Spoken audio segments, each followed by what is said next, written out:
Mídia paulista exalta Flamengo e crava. Se deixar chegar, já era. Salve nação rubro-negra, estamos chegando com mais um react aqui em nosso canal. Trazemos um recorte do canal ESPN Brasil, link na descrição. Em uma noite perfeita após vencer o Sport e derrota do Palmeiras, o Flamengo assumiu a liderança do Brasileirão 2025. E com isso, abriu vantagem de 3 pontos. Jornalista destacou Felipe Luiz e projetou os próximos jogos do nosso Mengão. Bora acompanhar essa análise perfeita e depois trazemos as últimas do Flamengo. Sem mais, tudo sobre o nosso Mengão agora. O Flamengo esteve em apuros no final do primeiro tempo, mesmo já com 2 jogadores a mais.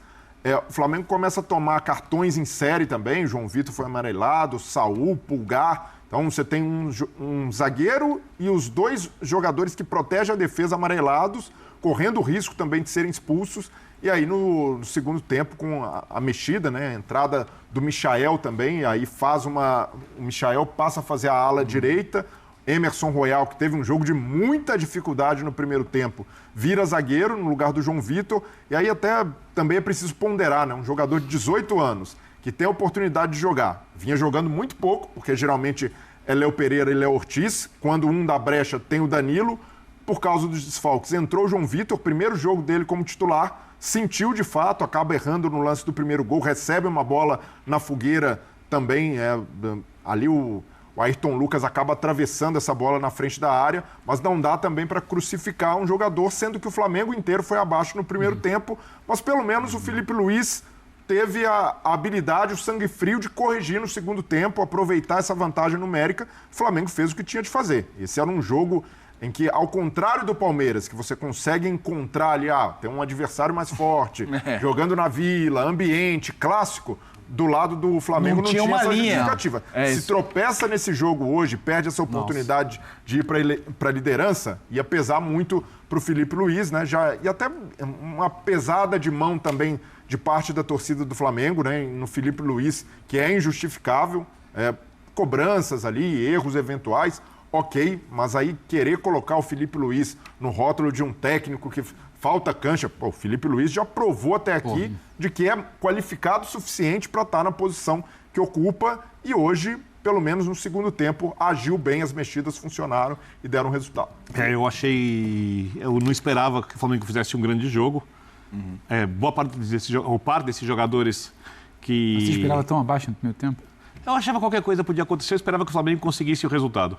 Esse era um jogo que o importante era ganhar, não era jogar tão bem, óbvio que se jogasse bem, a chance de ganhar seria maior. Eu acho que o Flamengo começa mal, toma o gol, com dificuldade de construção, com dificuldade de marcação. Concordo com o Bleiler sobre a entrada do zagueiro tão jovem e sem experiência, que sentiu o jogo de fato, ficou muito claro. Mas vamos lembrar, por exemplo, o Juninho, provavelmente não vai estar no Flamengo na próxima temporada.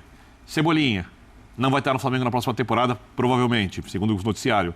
Michael provavelmente não vai estar no Flamengo na próxima temporada. Então, não dá para exigir desse time que não treina junto, que está muito modificado, que ele faça as coisas que o time principal do Flamengo, mesmo com uma escalação alternativa, está habituado a fazer. Então, eu acho que a atuação foi normal, o Flamengo tinha que vencer.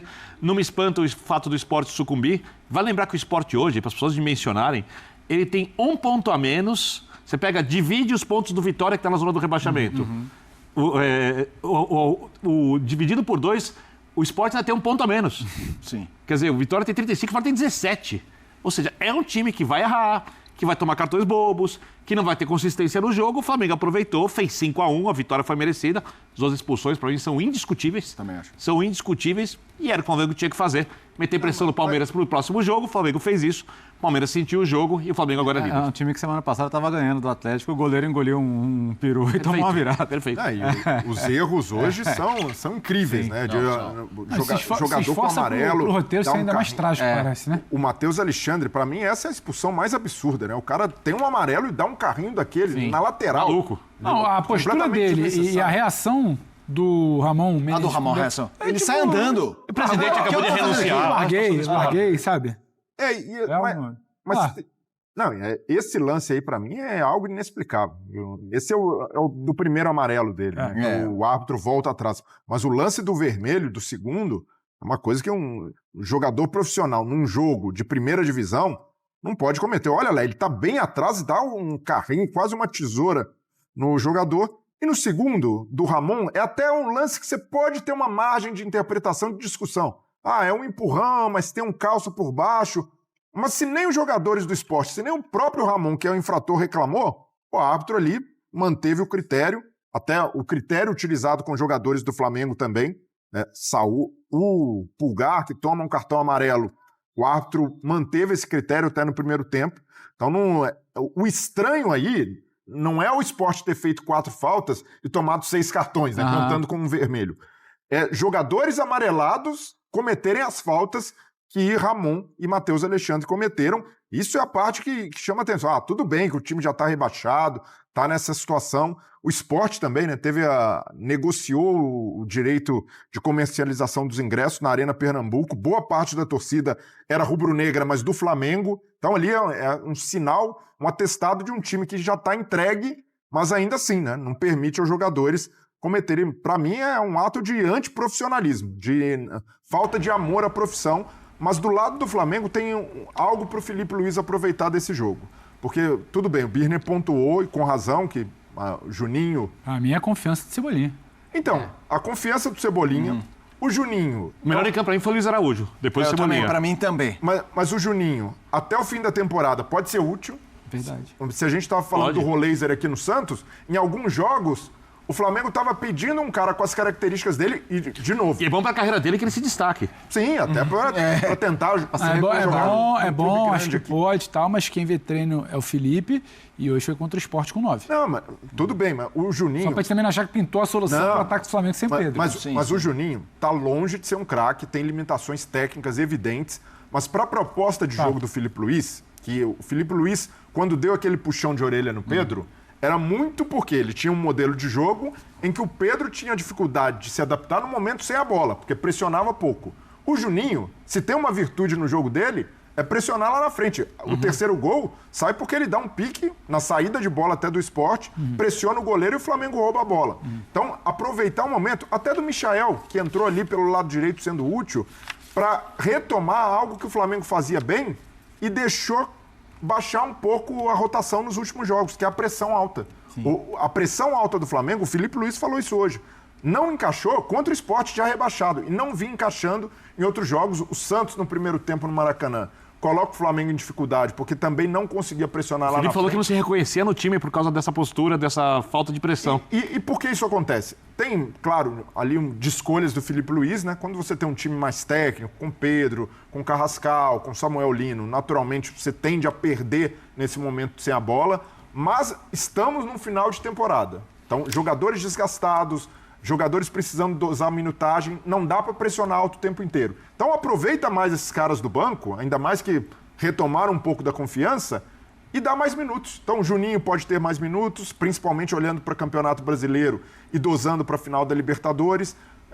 O Cebolinha, e aí está muito mais na conta do jogador do que do Filipe Luiz. O Cebolinha ainda continua carecendo de uma sequência sem lesões, saudável, mas se ele estiver disponível até o fim da temporada, que se use mais. E não estou falando como titular, mas para ganhar mais minutos e para ter o Flamengo tentar retomar muito dessa boa pressão alta que fazia no começo do trabalho do Filipe Luiz.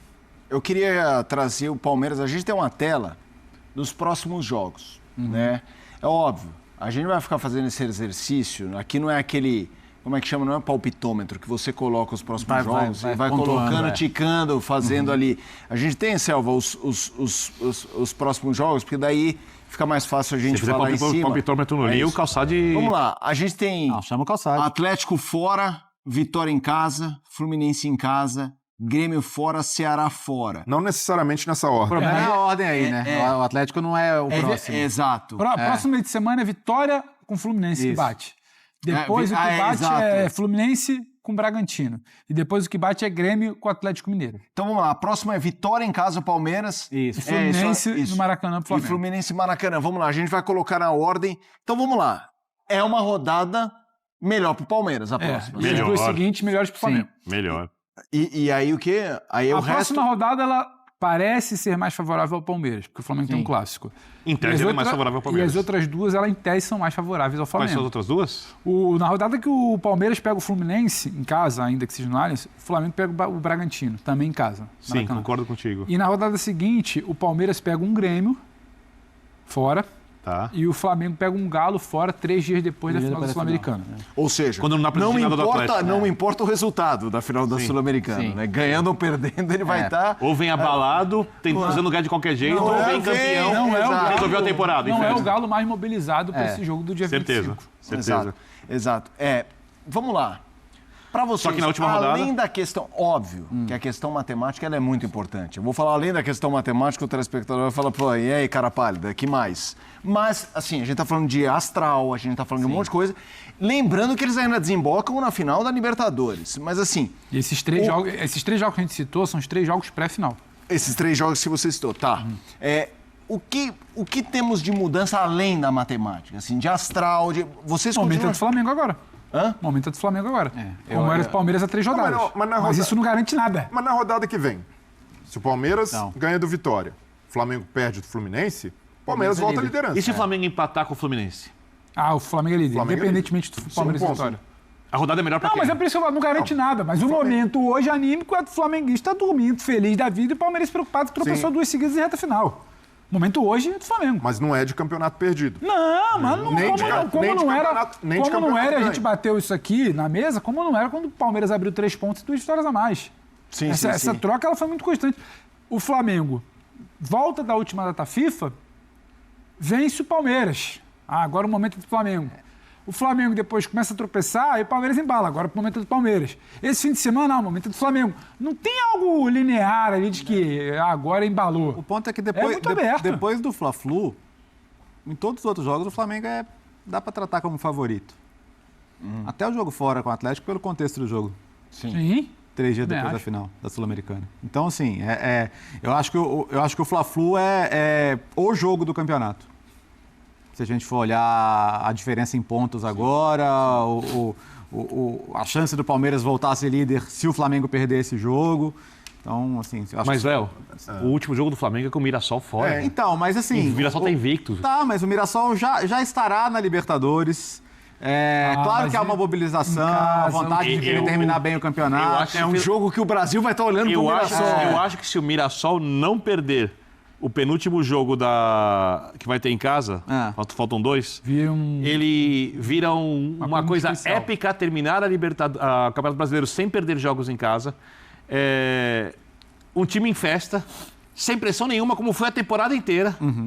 E quem sabe ainda com um incentivo maior financeiro para ganhar do Mirassol.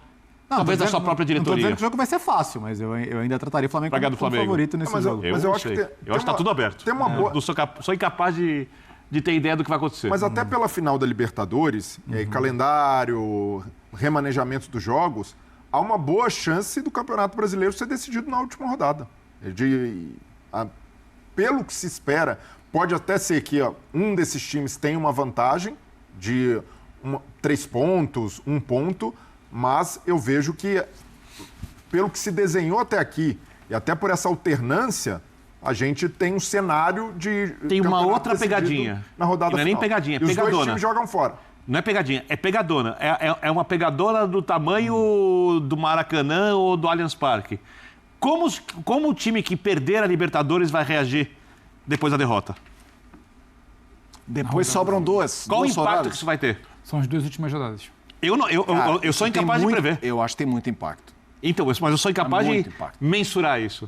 Mas posso te falar? Tem muito impacto. Se eles saem... Esse é um exercício do famoso Claro, por isso que não tem campeonato resolvido encaminhado. Não, eu também acho. Porque assim, a gente fala quem perder vai sair destroçado. Não, mas quem ganhar também vai ter minimamente uma festinha, entendeu? Se eles estiverem muito emboladinhos brasileiro... Se tornou algo muito especial, como o Botafogo fez ano passado, ganhar Libertadores e Brasileiro, como o próprio Flamengo fez em 2019, ganhando Libertadores e Brasileiro. E não acho que ninguém vai largar de ressaca e mirar no Intercontinental lá do dia 10 de... Não acho que é isso. Acho que entra até mais leve, porque uma taça já tem. Entra mais leve com o peso todo do outro lado. O contrário. O outro. É isso. Só tem positiva, coisa Você positiva. imagina, você imagina se um time puder perder as duas taças dos principais campeonatos do ano, terminar o ano como um fracasso de conquista? Uma semana. Cara, uma loucura. Mas do outro lado, queira ou não, por mais que seja um baque, é melhor ter a possibilidade de ainda disputar um título e salvar a temporada do que não ter como o Atlético no ano passado. Sim. Tinha perdido a Copa do Brasil e perde a Libertadores. Um bando de suposição nossa, porque a reação é muito particular, né? Ela é muito humana. Então, de cada grupo, de como vai se desenhar. Claro. Como vai se desenhar esse jogo. É um baile de bola, é uma decisão por pênalti, se é um erro pontual como foi o Andrés em 2021. É muito difícil prever, exato. Você ainda tem um caminho, mas você ainda tem um caminho, pensando com a cabeça do treinador, para motivar. Olha, perdemos esse aqui, mas ainda temos uma frente. E essa é a frente que pode dar para o nosso torcedor ali um alento de tá bom, perdemos a final por um rival direto, mas no Campeonato Brasileiro de Pontos Corridos, levamos e tá elas por elas, por assim dizer. Então, nesse aspecto, o grande desafio agora, tanto de Felipe Luiz quanto do Abel, é de não deixar a poeira, o ânimo baixar por causa de um cenário momentâneo de fim de semana, de rodada. E essa é a missão agora do Abel, de manter a mobilização, porque tem a Libertadores e o Campeonato Brasileiro muito vivo. E até no caso do Palmeiras, tem esse lado circunstancial de ter um time muito desfalcado. O Flamengo também estava muito desfalcado, os dois times, né? Mais de 10 desfalques nesses jogos. Mas o Flamengo, ainda queira ou não, conseguiu tirar do banco Michael, Juninho, que acaba fazendo gol, Cebolinha. Então, são jogadores de qualidade. No lado do Palmeiras, tinha o Flaco Lopes. Para o segundo tempo, o Flaco Lopes que voltou no meio de uma data FIFA porque a Argentina não tinha o segundo jogo. Fora isso, não é um jogo também para o Palmeiras falar, nossa, tudo perdido, porque há o atenuante de ter jogado com um time completamente modificado. Eu acho que essa rodada próxima é muito interessante, porque tudo que o Palmeiras precisa é isso, né? De uma rodada em que ele consiga eventualmente tirar essa vantagem, nem retomar ponta. Acho que um empate, por mais que o Flamengo continue à frente, seria uma coisa bastante importante. E assim, se o Palmeiras quer ainda continuar nessa coisa, não pode nem imaginar, e não imagino, que tenha problema com Vitória, embora a Vitória nos últimos jogos não tenha jogado mal, hein? Não. Vitória dos times... Agora, já até para arrematar o programa, a gente está nos encaminhando, a gente está falando para a reta final, a gente teve o Santos aqui como vencedor. Acho que foi o Léo que falou, Inter que se cuide, e você falou do Inter e do Vitória, né? Que é uma vitória ruim para os dois. Mas ainda falando da ponta, a gente vinha falando de um Palmeiras muito, muito robusto. Dos desfalques, são vários que o Palmeiras teve hoje, né? O que faz mais falta? É não ter Flaco e Roque, sim, lá na frente? Ou tem mais coisa aí? Porque o Abel, quando ressaltou o mau Palmeiras hoje, ele falou de meio campo. Ele não falou de ataque. Eu queria que vocês falassem um pouco sobre isso. Mas o ataque também foi mal.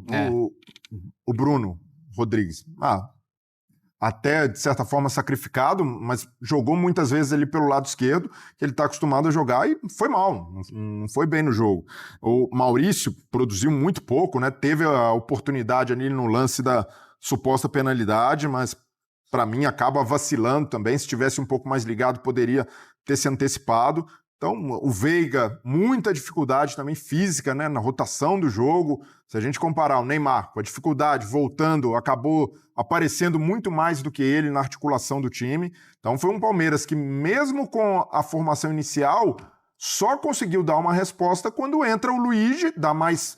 A noite em que Douglas Telles finalmente estreou como jogador profissional do Flamengo ficará para sempre marcada na memória do jovem atacante. Em uma partida que já tinha tudo para ser especial, uma goleada expressiva do Flamengo sobre o Sport na Arena Pernambuco. O garoto da base acrescentou ainda mais brilho ao espetáculo, ao marcar seu primeiro gol com a camisa do time principal. A vitória por 5-1 não apenas consolidou o domínio rubro-negro, como também serviu de palco ideal para revelar ao grande público uma das promessas mais aguardadas dos últimos anos.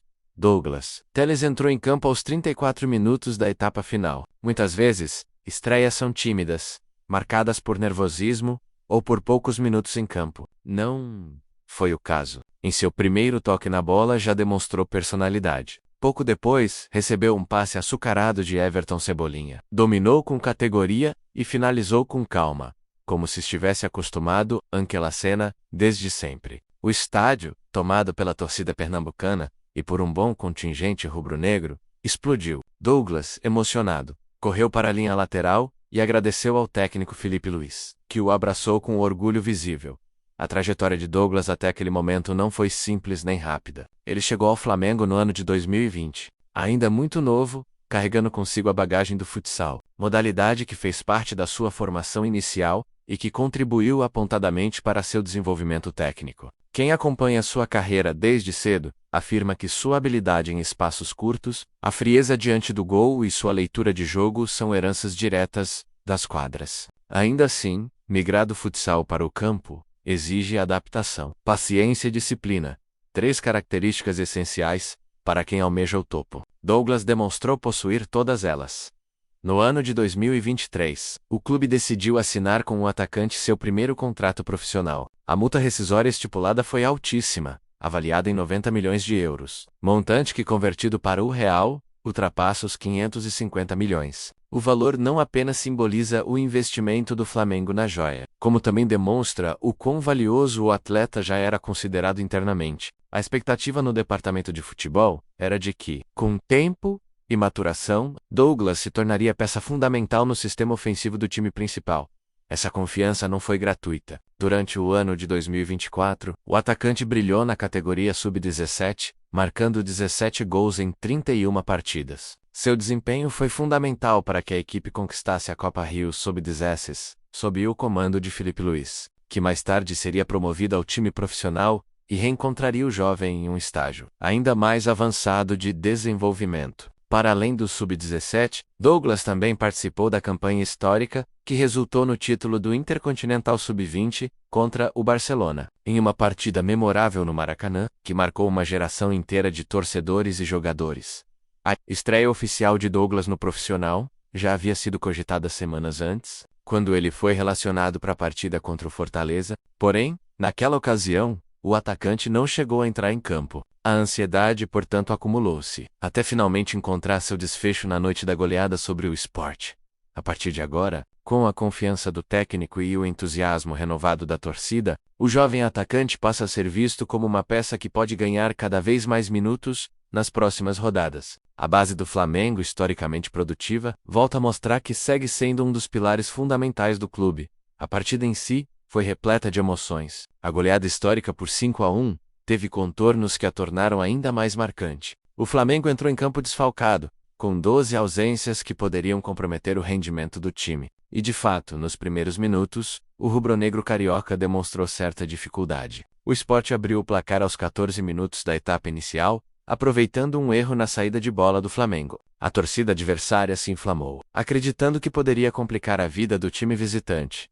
Mas a história mudou de rumo rapidamente. Aos 36 minutos do primeiro tempo, o Sport teve seu primeiro jogador expulso. Pouco tempo depois, outra expulsão deixou o time pernambucano com apenas 9 atletas em campo. A partir daquele momento, a superioridade numérica transforma-se em domínio absoluto do Flamengo. Luiz Araújo empatou ainda na etapa inicial, e o time foi para o intervalo já em clima de virada iminente. No segundo tempo, o Flamengo voltou determinado a transformar a vantagem em goleada. Juninho marcou o gol da virada aos 15 minutos, completando uma jogada que começou com a bola na trave, de Everton Cebolinha. 2 minutos depois, Bruno Henrique aproveitou uma falha grotesca do goleiro Gabriel e ampliou o placar. O Flamengo estava leve, confiante e criativo. Aidriton Lucas marcou o 4º gol aos 25 minutos, praticamente selando a vitória antes mesmo da entrada de Douglas Telles, que completou a festa com o 5º gol. A goleada não apenas deu ao Flamengo a liderança do Campeonato Brasileiro,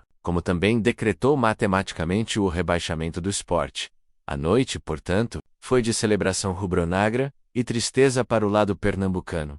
Após o apito final, o técnico Felipe Luiz comentou não apenas sobre a atuação da equipe e a estreia de Douglas, mas também sobre as vaias que alguns jogadores sofreram durante o jogo. Em determinado momento da partida, parte da torcida presente na Arena Pernambuco direcionou críticas ao lateral Emerson Royal, titular naquela noite, devido à ausência de Varela, que estava servindo a seleção uruguaia. Felipe, ao perceber as vaias, não hesitou em pedir apoio, afirmou, olhando diretamente para a arquibancada que aquele não era um momento para críticas, mas sim de incentivo. em entrevista coletiva. Filipe Luís ressaltou que cada pessoa tem o direito de torcer para o time que quiser, inclusive para mais de um. Contou que, apesar de flamenguista desde pequeno, também torcia pelo Figueirense por sua ligação com Santa Catarina. Aproveitou o tema para exaltar a grandeza do Flamengo e a presença massiva da torcida rubro-negra em qualquer lugar do país. Por outro lado, lamentou as vaias, afirmando que preferia muito mais ver o torcedor apoiando o time, principalmente em momentos de dificuldade.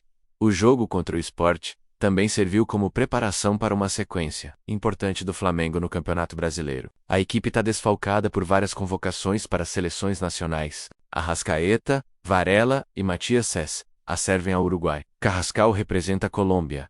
Gonzalo Plata integra a seleção do Equador, enquanto Danilo e Alexandro foram chamados pela seleção brasileira. Ao todo, 7 jogadores deixaram o elenco à disposição das respectivas seleções. Além deles, há ainda desfalques por lesão e por desgaste físico acumulado. Diante desse cenário, Filipe Luís explicou que ainda não sabe com precisão quais atletas poderá utilizar no clássico contra o Fluminense. Comentou que Carrascal, por exemplo, tem jogo marcado para segunda-feira e que não há meias de origem disponíveis, além dos convocados, o que complica a montagem da equipe. Segundo ele, alguns jogadores irão se apresentar aptos para atuar mesmo com pouco descanso, especialmente os mais jovens, mas tudo dependerá da recuperação física de cada um. O Flamengo planeja fretar um voo para trazer de volta mais rapidamente Varela, Matias Vinha, Arrascaeta, Carrascal e Plata, uma vez que todos estarão atuando na América do Norte, facilitando o deslocamento aéreo. O objetivo do clube é que esses jogadores tenham condições de participar ao menos por alguns minutos do clássico contra o Fluminense, válido pela 34ª rodada do campeonato e marcado para a noite de quarta-feira, no Maracanã. Enquanto isso, o ambiente no Flamengo é de confiança renovada. A liderança do campeonato, a goleada expressiva, o surgimento de novos talentos e a postura firme de Filipe Luís diante dos desafios sinalizam que o clube atravessa um momento de crescimento dentro e fora de campo. O futuro de jogadores como Douglas Telles também anima a diretoria e a torcida, que vêem nele a possibilidade de mais um nome a integrar a longa lista de joias formadas no ninho do urubu. Douglas, por sua vez, deixa a Arena Pernambuco com a sensação de dever cumprido e com a certeza de que sua jornada está apenas começando. Entre lágrimas, sorrisos e a celebração pelo gol, ele demonstra maturidade e foco, características essenciais para quem deseja ter uma carreira longa e vitoriosa. Sua estreia, cercada de emoção e simbolismo, reflete não apenas seu talento individual, mas também o trabalho coletivo de formação do Flamengo, que continua a revelar atletas capazes de brilhar nos momentos decisivos para a torcida rubro-negra. Aquela noite serviu como lembrete importante. O Flamengo segue sendo um dos clubes mais fortes do país, capaz de superar adversidades, aproveitar oportunidades e revelar talentos que rapidamente conquistam o coração dos torcedores. A liderança do campeonato e a estreia de Douglas são capítulos de uma história que continuará a ser escrita nos próximos jogos. E, se depender do empenho dos jogadores, do comando de Filipe Luís e do apoio da torcida, novas páginas vitoriosas ainda estão por vir.